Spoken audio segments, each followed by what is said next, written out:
on the cross. So, all of us, we all share the responsibility for the crucifixion. Who killed Jesus? I did. You did.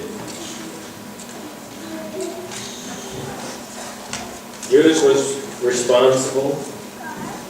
The Jewish leaders were responsible. Pilate was responsible. The crowd was responsible. The disciples and the soldiers were responsible. But we are responsible too.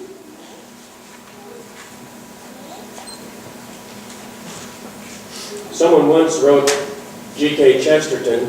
He was kind of a shining boy in the theological circles years ago in the early 19th century. And they wrote to him asking, what is wrong with the world?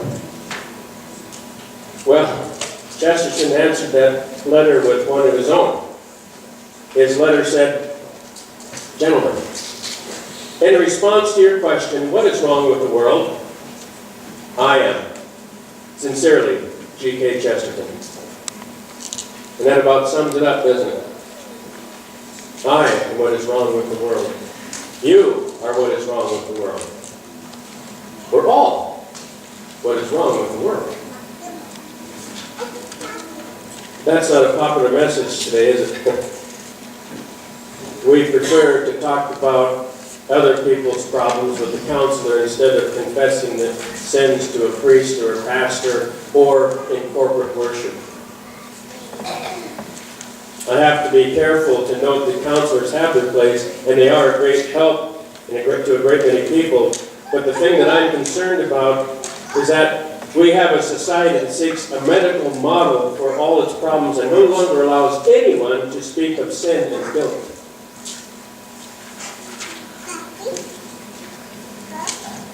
I somehow feel compelled to say that sin is real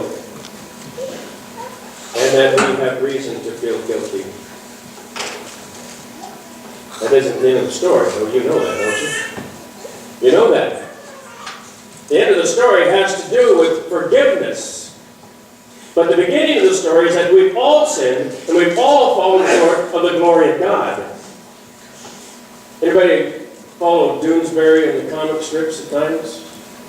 It's one of those that every once in a while I look at, but most of the time it's too foolish to bother with. But this particular one, the scene is painted of a young man and a woman who are church shopping. They're stunned to hear an otherwise very attractive preacher, one who really can coin a phrase and speak with a silver tongue.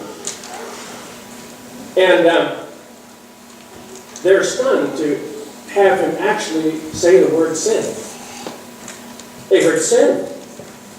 And as they're leaving the church, they're saying, we're looking for a church that's supportive, a place where we can feel good about ourselves. Don't think we want to go back there. Well, you can't feel good about yourself in a church where they talk about sin and guilt, can you? Or can you? Perhaps it is possible to feel good in the church. A church that takes sin and guilt seriously. Because that might also be a church that talks a lot about and takes forgiveness very seriously. And perhaps the very first step in receiving the forgiveness is admitting that we need to be forgiven. That we are sinners. We have all fallen short of the glory of God. We have something to be serious about. Not just a mistake, like the mistakes that everyone makes, so it really isn't bad, but sin, crying out for forgiveness.